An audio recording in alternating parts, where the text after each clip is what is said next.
Erika Donalds is here. She is the chair of the America First Policy Institute Center for Education Opportunity, also the wife of Florida Congressman Byron Donalds. Erika, good to see you as always, and thank you so much for coming on the program. Let's just start by the obvious campaign promise of dismantling the Department of Education. Obviously needs an act of Congress, as we said, but he's doing everything but that to get this done and making sure DEI, gender ideology, is gutted from it. Your thoughts there?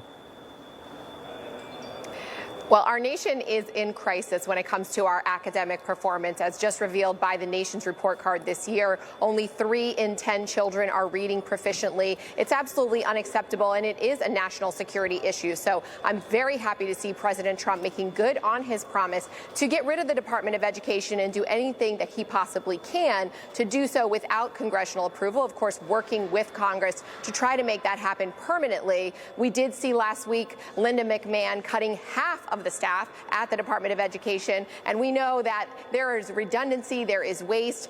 We heard that $100 million was wasted on DEI programs, and President Trump is going to root all of that out. Obviously, parents like yourself are supportive of the president's plan, but it is not met without criticism. In fact, Minnesota Governor Tim Walz has this to say about President Trump's plan. Let's watch. Let's just name it what it is. The president has no idea how education works. He has no idea how these work. He has no idea how any of this works. So, Erika, your reaction to the Minnesota governor there? Well, he's beholden to the teachers' unions, which are opposing this plan because it defunds the bureaucracy that they depend on for more and more union dues. More of this money is actually going to reach the students it is intended to benefit, because we will not have to pay for multiple layers of red tape and paper pushers, frankly. That is the president's plan, is not to cut the funding, but to push that responsibility and accountability down to the states and the local governments. So what Tim Walz is saying is that he doesn't want responsibility for these funds. He doesn't want to be responsible for meeting the needs of special needs students and low-income students in his state, and he doesn't want the blame for the lack of student performance that is occurring under his watch.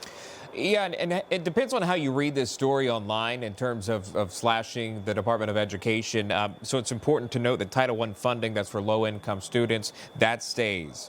Student loans, that stays. Aid for students with disabilities, again, that stays. So keep that in mind. I wanted to read you, this is an excerpt from NBC News and how they're covering the story in terms of DEI. It's quick, but here's what it says.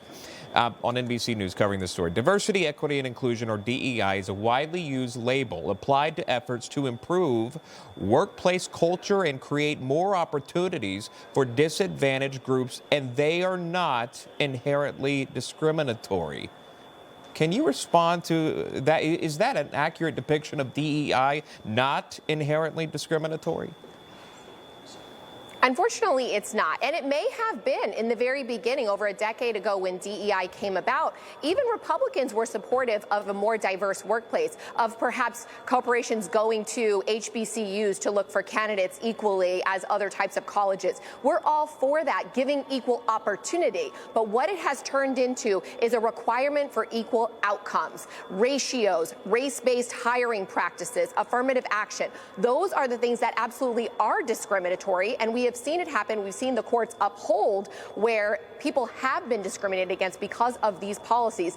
And the president has promised on the campaign trail, received a mandate from the American people to get rid of these practices in our federal government, throughout our education system, and frankly, in our culture. And so he's doing that, and I fully support it. Great description. Again, for some reason, that part that you mentioned at the very end in terms of hiring practices, that wasn't written within that article, though much needed. Erika Donalds joining us from the Capitol. Erika, thank you. Thank you. Information. Truth is freedom.